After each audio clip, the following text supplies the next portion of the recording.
Welcome back. This video is the third part of our series, People Who Entered Places They Shouldn't Have. But tonight's story will be different from the ones before, so get ready, and let's begin. On August 4, 2019, a 28-year-old young man named Sumbora was living on a simple farm in a rural area of Cambodia. That day, he decided to leave the farm and head into the forest to climb a nearby mountain called Chakray. His goal was to search for a very rare kind of natural fertilizer, bat droppings. Yes, you heard that correctly, bat droppings. In Cambodia, this fertilizer is considered one of the cleanest and most powerful, and farmers rely heavily on it for their crops. The forests of Cambodia are filled with mountains that hide caves full of bat guano, and Chakray Mountain was one of these places. Sumbora and his family often went to collect it from the caves high up the mountain, and this job was their main source of income. But on this day, Sumbora wasn't heading to just any cave. He was heading to one cave he knew well, a cave that was always full of bat droppings. Why this one in particular? Because everyone else avoided it. The entrance was far too narrow, the passages too dangerous, and anyone could easily get stuck inside. But Sumbora was slim and agile, which made it easier for him to crawl into tight spaces and gather what others couldn't reach. After an hour of hiking through the forest and up the mountain, he finally reached the cave entrance. The opening was barely a meter wide and completely dark inside. Still, he lay flat on his stomach, grabbed his flashlight, and dragged along his cloth bag for collecting guano, tied to his waist with a long strap. Then, he began to crawl inside. The first part of the cave was like a tunnel, which branched out into small pockets or slightly wider chambers. In these pockets, Sumbora could kneel or move around just a little, and this was where he found the bats and their droppings. In the first chamber, he found a good amount of guano, collected it, put it in his bag, and then kept crawling toward the second chamber. Suddenly, he saw what looked like the walls moving in front of him, but it wasn't the walls at all. It was thousands of bats flying and clinging to the ceiling.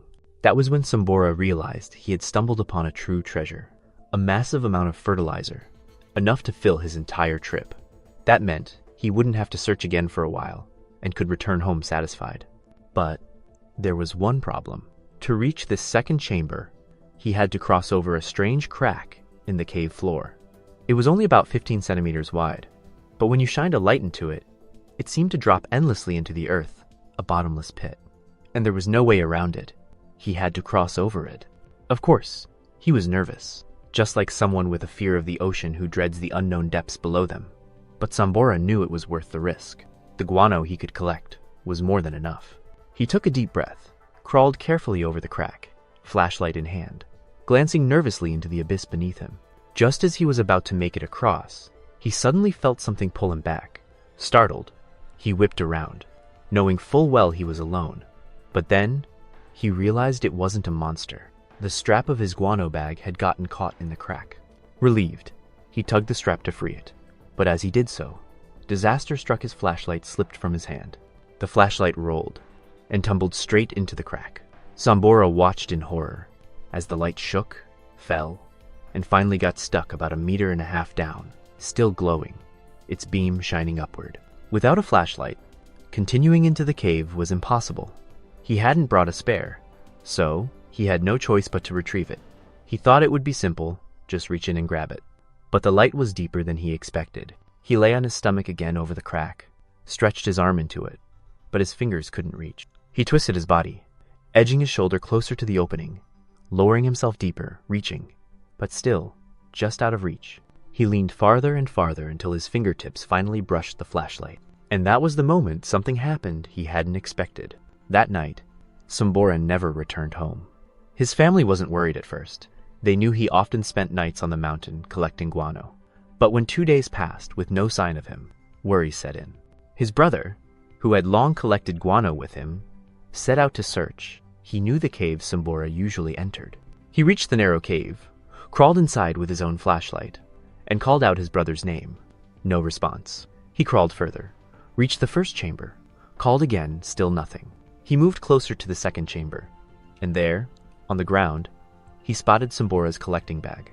Now he knew his brother had been here. He stopped speaking and listened intently. Then he heard it, a faint, painful, human cry.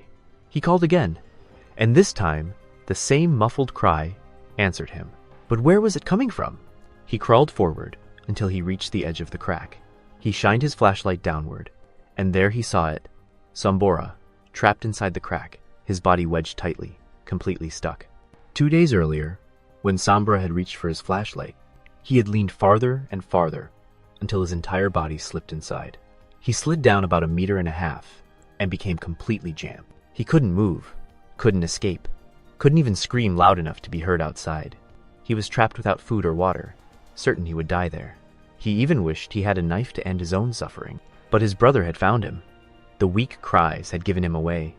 Rescuers were called in, and it took them 2 more grueling days to finally pull Sumbora free. Against all odds, he was still alive. After treatment, he fully recovered. If you enjoyed this story, don't forget to watch the first 2 parts and subscribe to the channel for more stories. Take care of yourself until we meet again in the next video.